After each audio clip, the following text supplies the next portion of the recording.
यमाश्रितो हि वक्रोऽपि चन्द्रः सर्वत्र वन्दते। कृष्ण केशव कृष्ण केशव कृष्ण केशव पाहि माम्। राम राघव श्री राम राघव रक्ष माम्। मूकं करोति वाचालं पंगुं लंघयते गिरिं यत्कृपातमहं वन्दे परमानंद माधवम्। बोलिए श्यावर रामचंद्र की जय। ऑनलाइन के इस लिंक में जुड़े सभी विप्रजन, सज्जन वृंद, भक्त वृंद, सुधी श्रोताजन, माताओं बहनों बाल गोपालों, आप सबको मेरा सादर प्रणाम। आइए झाल भैया के इस बेहतरतम लिंक में जो लगभग 2.5 साल से ऊपर होने को है, उस पर जहां देश भर के विशिष्ट विद्वान अपने वाणी सेवा के माध्यम से, हमें भगवत कथा के माध्यम से रससिक्त करते हैं, उसमें मुझे भी जुड़ने का अवसर यदा कदा मिला ही करता है। तो मैं साधुवाद ज्ञापित करूं झाल भैया को कि हम लोगों को भी एक अवसर मिलता है हमारे बड़े वक्ताओं के बीच में कुछ बातों को कहने का। और आज मेरे बाद जो 2 लिंक श्री उदय शुक्ला जी एवं श्री हमारे बाबू जी राम बाबू पाठक जी जो बोलेंगे, मेरा सादर प्रणाम। सबको सादर प्रणाम निवेदन करते आइए पहले मैं मानस की वो पंक्ति लूं जिसके माध्यम से कुछ निवेदन आप बीच करने जा रहा हूं। पहले वो मानस की पंक्ति। सुनत वचन दस सीसरिसाना, मन महु चरण बंदी सुख माना। मन महु चरण बंदी सुख माना। कह सकते हैं भगवान राम ने जो योजना बनाई वो राम की योजना है, लेकिन रावण ने भी एक योजना बनाया मिलकर के मारिक के साथ। 10 मुख गया जहां मारीचा, नाई माथ स्वार्थ रत नीचा। आज रावण पता नहीं बार बार झुक रहा है। एक बात जान लीजिए, रावण ने झुकाने में ही विश्वास किया है, लोगों को अपने चरणों में झुकाने में विश्वास किया है, लेकिन आज पता नहीं रावण अपना पैटर्न बदल दिया है क्या। झुकने से काम चालू कर रहा है। 10 मुख गयो जहां मारीचा, नाई मात स्वार्थ रत नीचा। और तुलसीदास जी महाराज वहां पर एक सूक्ति वाक्य लिखना नहीं भूलते हैं। नवनी नीच कह अति दुखदाई, जिमि अंकुश धनु उरुग बिलाई। मैं उस प्रसंग पर नहीं जाऊंगा।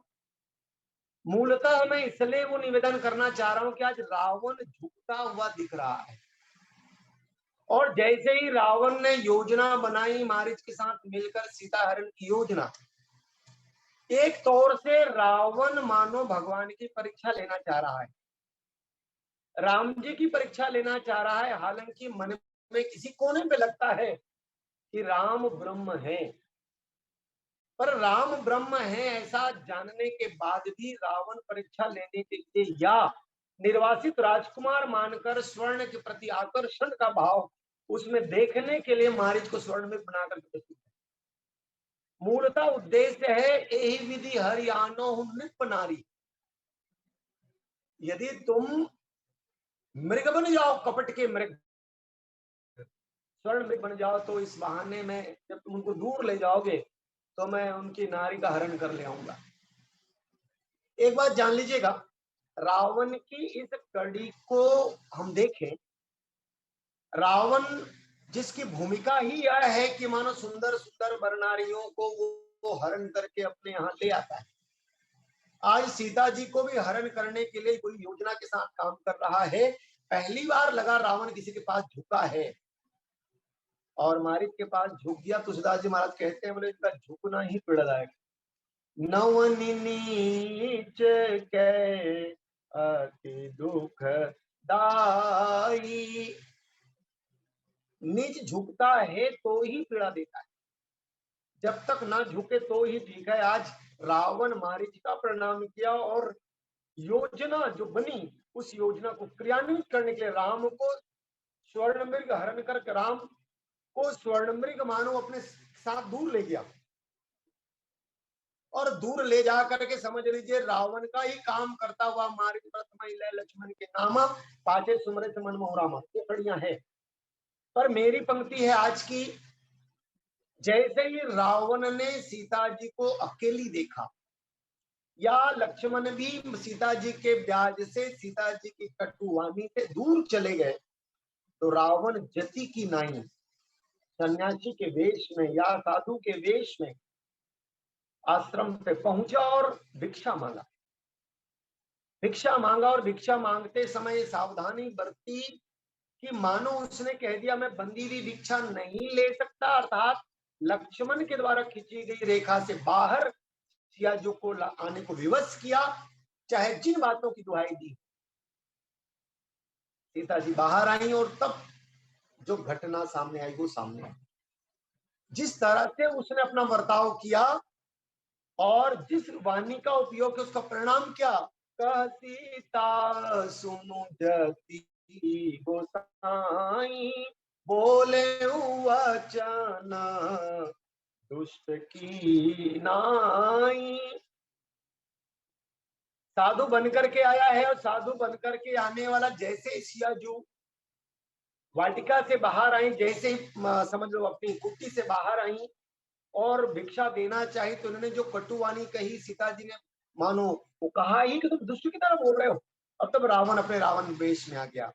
तब रावण निज रूप देखावा भई सब जब नाम सुनावा। रावण ने बता दिया कि मैं रावण हूं। और तब सीता अम्बा जो शब्द कहती हैं, वहां से मैं बात आरंभ करना चाह रहा हूं। जिमी हरि बधूही क्षुद्र सस चाहा भय सिकाल बस निशिचर नाहा। अरे रावण तू तो क्या सोचता है अपने आप को, जिमी हरि बधूही क्षुद्र सस चाहा। शेर के भाग को एक शशक, एक खरगोश जब अपना मानने लगता है तो समझ लो हमारे प्रभु जो है वो शेर हैं और तुम एक खरगोश से बढ़कर के नहीं हो। और मुझे लगता है भय काल बस निश्चरना, तुम आज काल के वशीभूत हो गए हो। बस ये शब्द आए हैं और इस शब्द का परिणाम सामने है। तुलसीदास जी महाराज कहते हैं, सुनत वचन दस शीश रिशाना मन मऊ चरण बंदी सुख माना। सामान्य अर्थ पहले रखूं आपके बीच में। जैसे ही मां सीता जी ने रावण को सिर्फ शशक कहा, एक खरगोश कहा, सामान्य खरगोश कहा, और राम को सिंह कहा, और इस बात को सुनकर के सुनत वचन दस शीश रिशाना। रावण रिशा गया या क्रोधित हो गया या कह सकते हैं रुष्ट हो गया। अब एक बात देखेंगे, दो अर्धालियां हैं। एक अर्धाली में रावण रिसाया हुआ है, सुनत वचन दस शीश रिशाना, और दूसरी अर्धाली बिल्कुल विपरीत है, मन महु चरण बंदी सुख माना। मन में ही सीता जी की वंदना कर रहा है रावण, मन महु चरण बंदी सुख माना, मन में सीता जी के चरणों की वंदना करके सुख मान रहा है। तो विरोधी स्वरूप है। एक बात जान लीजिए, जो रिसाया हुआ व्यक्ति है, जो रुष्ट व्यक्ति है, वो किसी को प्रणाम नहीं करेगा। जो रुष्ट व्यक्ति है, जैसे कैकेयी अम्बा जब दशरथ महाराज को कहती है, महाराज एक काम दोनों चीज नहीं हो सकती हैं, हसब ठठाब फुलाउब गाला। एक महाराज जी बताइए, एक साथ दोनों चीजें कैसे हो सकती हैं? हसब ठठाब, महाराज ठठा कर हंसे, और फुलाउब गाला। यहाँ पर बिल्कुल वही बात देखने को मिल रही है। रावण थोड़ी देर के लिए रिसाया हुआ, क्रोधित है, सुनत वचन दश शीश रिशाना। लेकिन दूसरी अर्धाली कहती है, मन महु चरण बंदी सुख माना।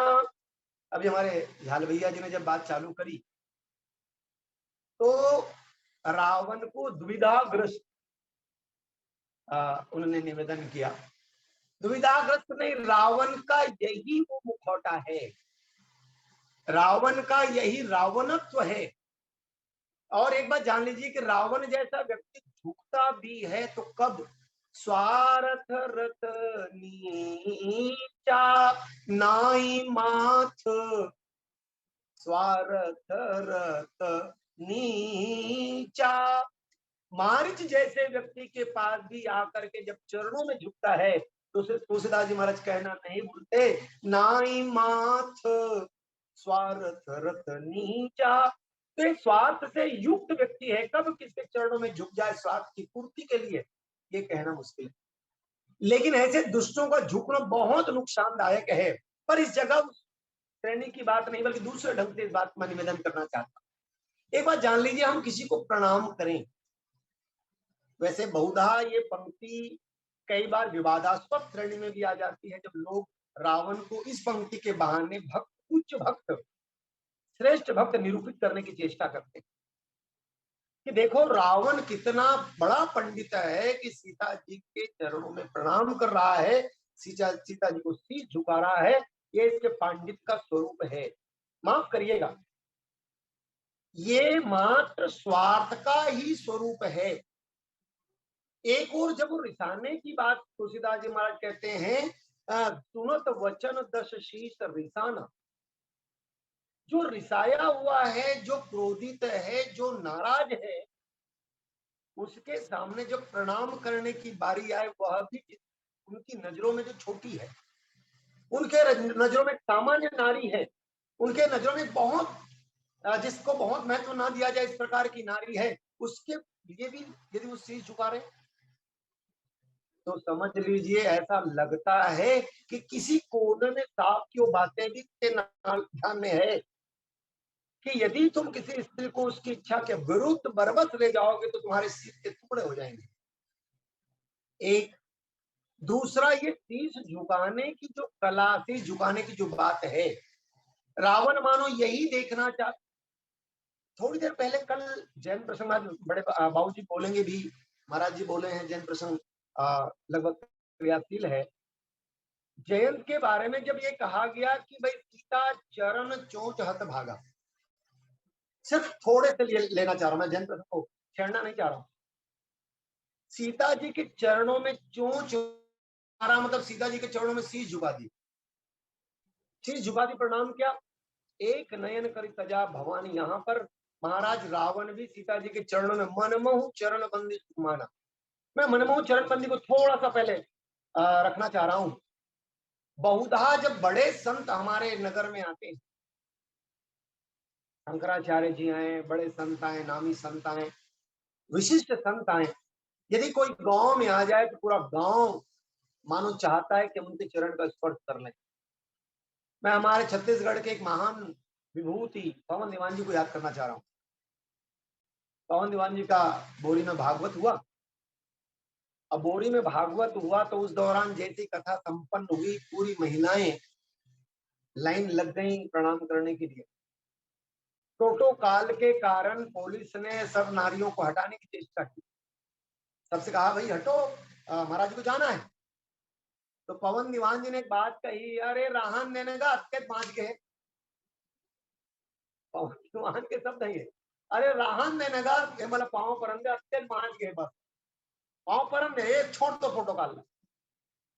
मैं निवेदन जो करना चाह रहा हूं वो ये है, मन महु चरण बंदिशो कमाना। रावण मन ही मन सीता जी को प्रणाम कर रहा है, मन में चरण की वंदना कर रहा है। और सीता जी के चरणों की वंदना का लाभ क्या है? सीता जी को जब अशोक वाटिका में कहते हैं एक बार दिलो कुमम ओरा लोकप हो ही विलोकत जाके। अरे एक बार सीता जी इनको देख ले तो लोकप हो ही विलोकत जाके। वो सियाजू हैं, सियाजू ने पहले ही दर्शा दिया क्या, ए रावण तुम कौन हो? जिमि हरि पदुहि क्षुद्र शस चाह भय सिकाल बत निश्चर नाहा। सीता जी की इसी उक्ति से मानो ये रुष्ट भी है, लेकिन रुष्ट होने के साथ साथ दूसरी ओर वो सावधानी बरत रहा है। उसको लगता है यदि राम ब्रह्म है, सियाजू ब्रह्म की शक्ति है, तो उस स्थिति में मुझे प्रणाम कर लेना चाहिए, उस स्थिति में मुझे प्रणाम करना। लेकिन प्रणाम यहाँ पर प्रणाम उसके भक्तत्व को कहता नहीं, उसके भक्तत्व को विकसित नहीं करता। इसके प्रणाम के भाव क्या है, मैं निवेदन आपसे निवेदन करूंगा, पर इन भावों के साथ मैं बात आरंभ करना चाहता हूं। क्या बोले प्रणाम भी किया जाए तो जब भीड़ लगती है, कोई संत पधारते हैं, भीड़ लगती है, अब सबको प्रणाम करने देना आसान नहीं है। सब जाकर के चरण छू लें, चरण स्पर्श कर लें, आसान नहीं है। और तब एक स्थिति निर्मित की जाती है, सबसे कहा जाता है आप मानसिक प्रणाम कर लें तो भी आपको चरण के प्रणाम करने का ही फल मिलेगा। मन में ही प्रणाम कर लें, ताकि इस भीड़ को एक बार में संतुलित करना है। और इतने लोग प्रणाम करें तो कितने घंटे लग जाएंगे, स्वाभाविक तौर पे व्यवस्था चरमरा जाएगी। इसलिए मानो कहा जाता है मन में आप प्रणाम कर ले तो उस प्रणाम को वही महत्व मिलेगा जो चरण छूने के साथ मिलता है। अब आप अनुमान लगाइए, मन की बात को श्रेष्ठ कहते हैं हमारे संत जन। बोले यदि मान लो मन में, अच्छा कलयुग के लिए भी पंक्ति आई है क्या? कलयुग में भले ही लाख बुराइयां हो, लेकिन कलयुग में लाख बुराइयों के बाद एक कलयुग का पहलू है, बेहतर पक्ष है क्या? कलयुग कर एक पुण्य प्रतापा, कलयुग कर एक पुण्य प्रतापा, मानस पुण्य होई नहीं पापा। मन में यदि हमने कोई पुण्य सोच लिया, मन में हमने किसी गरीब की बेटी की शादी करने का भाव ले लिया, मन में हमने किसी पीड़ित व्यक्ति की सहायता की भावना हमारे मन में आ गई, तो जान लीजिए मानस पुण्य मन में ही आ गया तो इसका पुण्य हमें मिलेगा, कलयुग की विशेषता। लेकिन इसके विपरीत में मन में कोई पाप आ गया तो तुलसीदास जी महाराज कहते हैं मानस पुण्य होई नहीं पापा। पाप नहीं होगा, पुण्य होगा। तो मन में प्रणाम कर ले तो उसका लाभ ही लाभ है। पर यहाँ रावण जब प्रणाम करता है, रावण जो मन में सीता जी की वंदना करता है, बहुत लोग कहते हैं रावण सीता जी के प्रति सचमुच में पांडित्य भाव से प्रणाम कर रहा है। ना ना, रावण यदि पांडित्य भाव से प्रणाम करे तो उसकी भूमिका ही समाप्त हो जाएगी। पर प्रणाम किया है, प्रणाम का कारण क्या है, इस दिशा पर हम चलेंगे। एक छोटे से दृष्टांत से मैं बात आरंभ करना चाह रहा हूं। क्या कहते हैं, एक दिन हमारे देश के स्वर्गीय लाल बहादुर शास्त्री जी की बात का निवेदन मैं इस प्रश्न पे जोड़कर करना चाह रहा हूं। स्वर्गीय लाल बहादुर शास्त्री ने देखा कि उनके बेटे जो संतजन आते हैं, जो हमारे परिजन आते हैं, जो वृद्धजन आते हैं, उनको प्रणाम करते हैं, पर प्रणाम करने का ढंग अच्छा नहीं। आज देखिए प्रणाम करने का ढंग कहां तक आ गया है। व्यक्ति चरण छूकर प्रणाम कहां करता है। व्यक्ति तो बस माड़ी छू ले या समझ लो कमर तक झुक गया तो बहुत है। और एक बात जान लीजिए, प्रणाम की कला मार्कंडे जी को जिस श्रेणी में लेकर के गया, प्रणाम की कला का प्रणाम है अभिवादनशीलस्य नृत्यं वृद्धोपसेविनः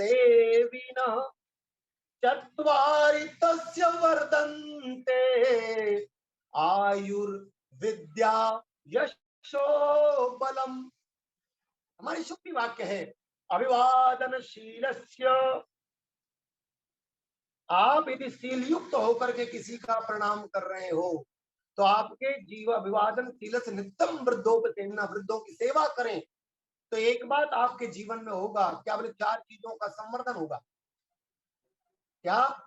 आयु क्या बढ़ेगा? आयु बढ़ेगा, विद्या, यश और बल। अब आप अनुमान लगाइए, मां सीता जी जो शब्द कहती है कितना यथेष्ट है।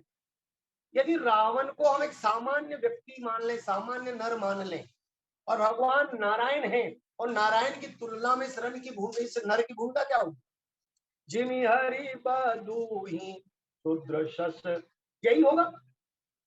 लेकिन वही बात है, व्यक्ति जो होता है गुमान पालने वाला, उसको बुरा लग जाता है, उसको बातें बुरी लगना लग जाती हैं। कहाँ बुरा उसको लगा प्रणाम, सुनत वचन लंकेश रिशाना।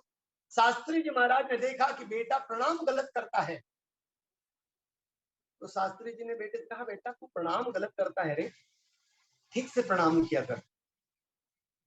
बेटे ने एक बात कह दी, गौर करेंगे आप। बेटे ने एक बात कह दी, पिताजी मेरे प्रणाम करने में गलती नहीं है, मुझे तो लगता है आपके देखने में गलती। मेरे प्रणाम करने में गलती नहीं है, मुझे तो लगता है कि आपके देखने में गलती है। और जैसे ही बेटे से ये बात सुनी शास्त्री जी ने कहा नहीं, एक क्रिया करके दिखा दी। शास्त्री जी ने कहा नहीं, एक क्रिया करके दिखा दी। क्या? बोले शास्त्री जी ने अपने बेटे का प्रणाम किया झुक कर।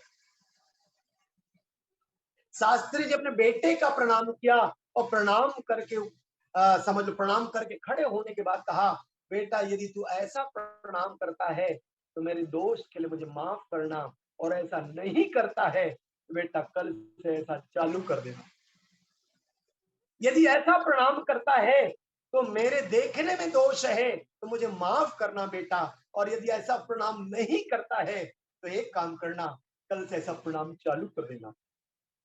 रावण प्रणाम कर रहा है, कैसा? सुनत वचन दश शीस रिशाना। एक बात जान लीजिए, जो रिसाया हुआ व्यक्ति है, जो रुष्ट व्यक्ति है, जिसके लिए रिसाया है, जिससे उनका रोष है, क्या जिसके प्रति रोष है उसको प्रणाम करने के लिए सहज हो सकता है? लेकिन ना, इसने प्रणाम किया मन महु चरण, मन में चरण वंदना कर रहे हैं। ऐसा लगता है कि सीता जी के प्रति स्वाभाविक श्रद्धा है, लेकिन जितनी भूमिका उसकी आ रही, क्रोधवंत तब रावण लिन्न सिरथ बैठाई, चला गगन पथ आतुर भैरथ हाथी न जाई, मन महु चरण। मन में वंदना क्यों कर रहा है रावण? तुलसीदास जी महाराज इस शब्द को, इस वाक्य को ला करके, इस पंक्ति को ला करके मानो क्या संकेत देना चाह रहे हैं? एक बात जान लीजिए, बोले यही हम लोगों में, हम लोगों की कमी है। हम किसी व्यक्ति के किसी सामान्य क्रिया का भी परिणाम कुछ सकारात्मक लेकर के आ जाते हैं, और मन में भावना ये बन जाती है, उस दुष्ट व्यक्ति के प्रति हमारे मन में श्रद्धा उत्पन्न होने लगती है। आप हम सबों ने फिल्मों में देखा है। क्या बोले, जो हीरो होता है या जो नायक होता है वह धनी व्यक्ति को लूट करके गरीबों की सहायता करता है और रॉबिन हुड हो जाता है। इस रॉबिन हुड की छवि क्या है आम लोगों में? इस रॉबिन हुड की आम लोगों में छवि मसीहा की है। क्या ये मसीहा है?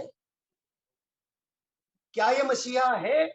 यदि मान लो इसको मसीहा मान लिया जाए तो समाज में हम कदाचरण को बढ़ावा दे रहे हैं, समाज में हम बुराई को बढ़ावा दे रहे हैं कि आप धनियों को लूटो और गरीबों की सहायता करो, बराबर हो जाएगा।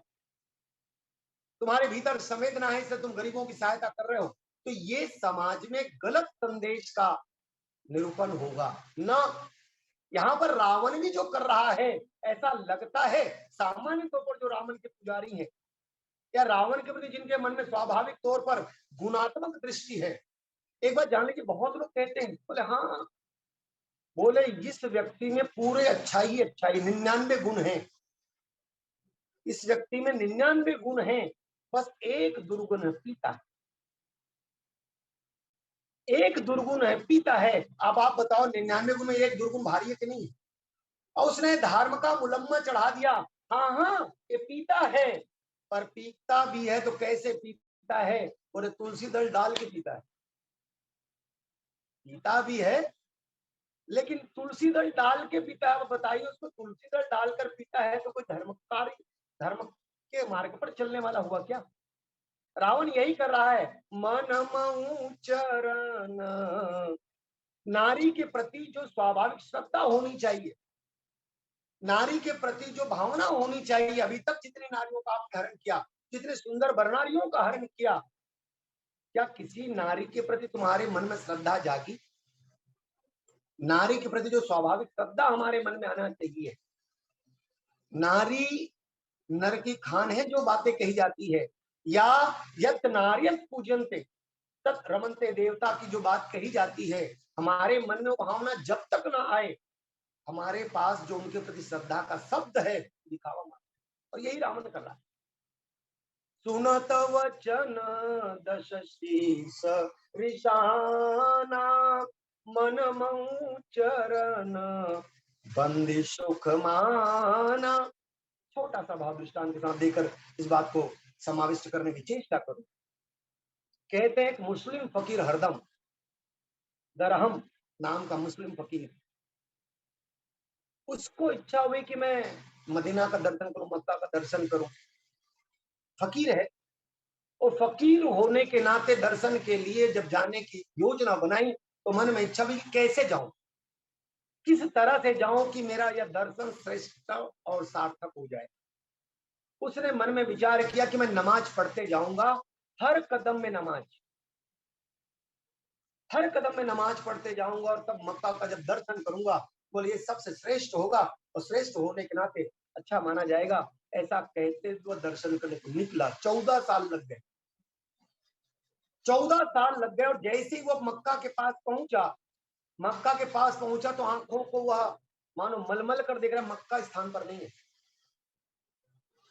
जो उसका दर्शनीय स्थान है पैगंबर साहब वाला जो मक्का है, वो स्थान पर नहीं। और मक्का स्थान पर नहीं तो फिर से आंखें उनने मुलमुलाई, आंखों को उनने साफ करके देखना चाहा तो आकाशवाणी हुई कि हाँ तुम सही देख रहे हो, जगह सही आए हो, लेकिन सही आने पर भी ये मक्का स्थान पर नहीं है। क्यों? क्योंकि ये किसी और संत के स्वागत के लिए गया हुआ है। गौर करेंगे आप, मनमो चरण बंदी सुखमाना, मेरा उद्देश्य है। आज कह दिया मक्का, आकाशवाणी हुई कि एक बात जान लीजिए, बिल्कुल ठीक देख रहे हो, मक्का अपने स्थान पर नहीं है, बल्कि वह किसी बड़े संत के स्वागत के लिए गया हुआ है। अब आप अनुमान लगाइए, गया हुआ है, आश्चर्य नहीं हो रहा है? और तब इसके मन में लगा कि अरे मैं जो एक एक कदम में नमाज पढ़ते यहां तक आया हूं, उस तक मक्का स्वयं नहीं गया है, पर किसी और के लिए गया है, तो लगता है कोई और श्रेष्ठ संत होगा, फकीर। और तब इसने कहा कि महाराज क्या मैं जान सकता हूं कि वो कौन संत है जिसको देखने के लिए मक्का उसके स्वागत के लिए स्वयं गया हुआ है? और तब आकाशवाणी ने कहा मैं बता नहीं सकता, बल्कि तुम स्वयं दर्शन करना। और दर्शन करके उनसे ही जानकारी प्राप्त करना कि वो क्यों बड़ा संत है, क्यों बड़ा फकीर है। कुछ समय बाद एक महिला फकीर, राबिया नाम की महिला फकीर आई।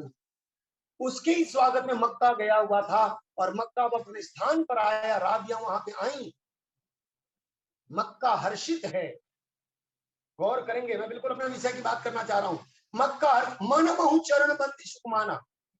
रावण सीता जी की वंदना कर रहा है, पर सीता जी प्रसन्न नहीं है।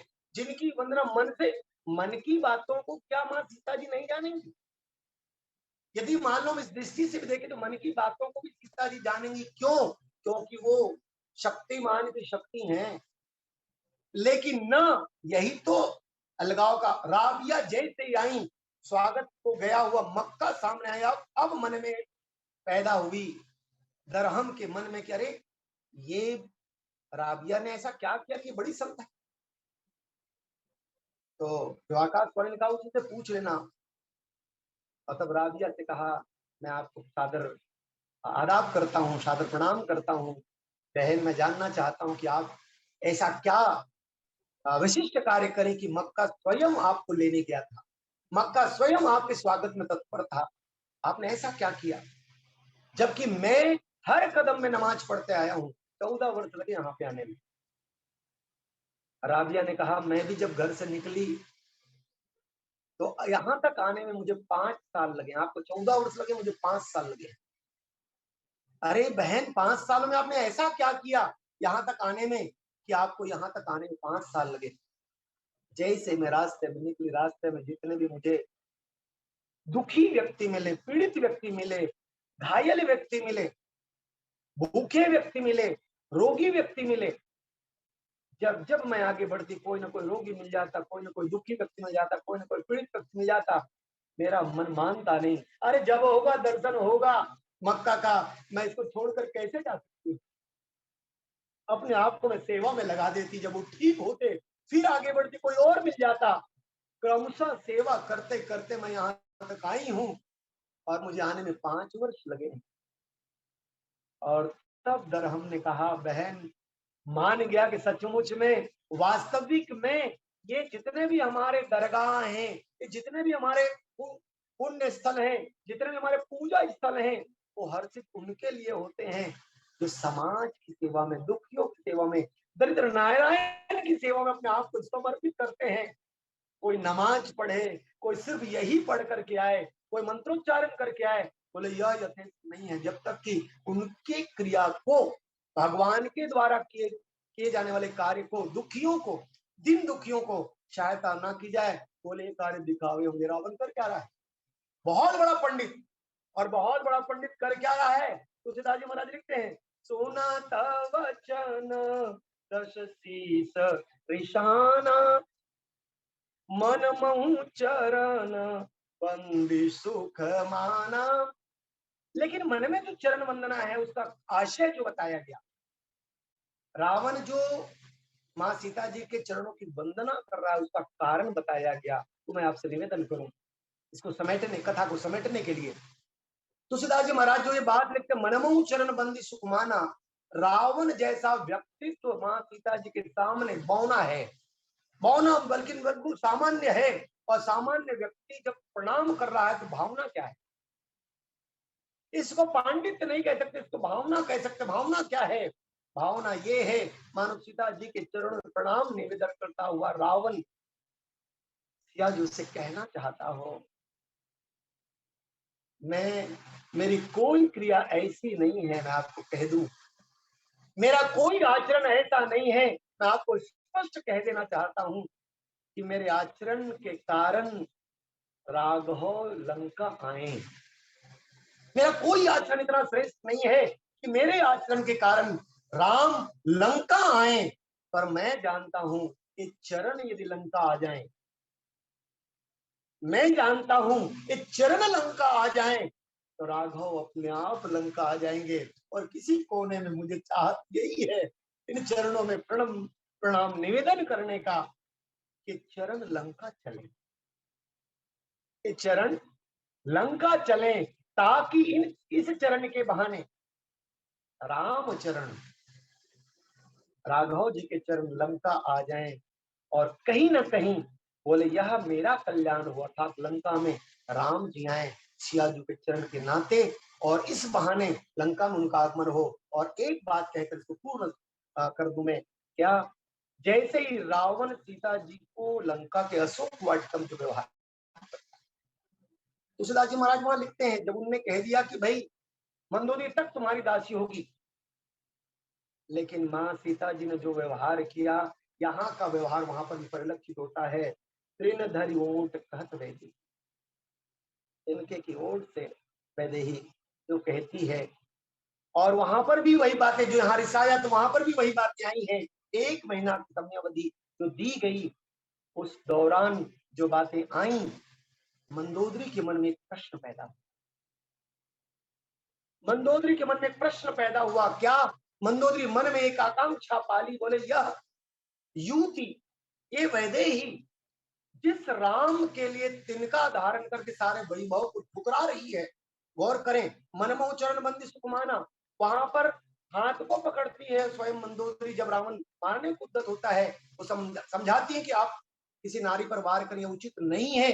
रावण का हाथ, खड्ग वाला हाथ पकड़ लेती है, और भीतर से भावना पैदा होती है उसके मन में, मैं भी मन में एक कामना सजो करके रख रही हूँ।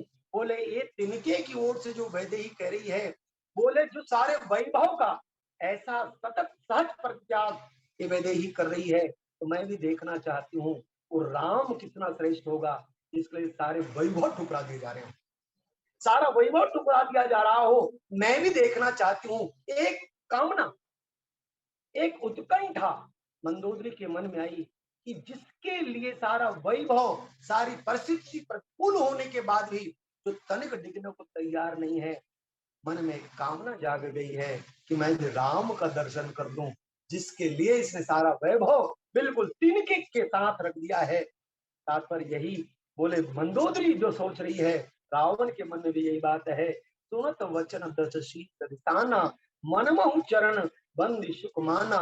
मन में चरण वंदना करते हुए मानो यही सोचना चाहते हैं, सियाजू के चरण लंका में चले आए, तो स्वाभाविक है राम जी के चरण लंका में अवश्य आएंगे। और इसलिए मनमोह चरण बंदी सुख माना ये निवेदन करते, त्रुटियों के क्षमा चाहते, सबको आदर प्रणाम निवेदन करते, अपनी वाणी को विराम देता हूँ। बोलिए श्यावर राम। बोलिए श्यावर रामचंद्र की जय।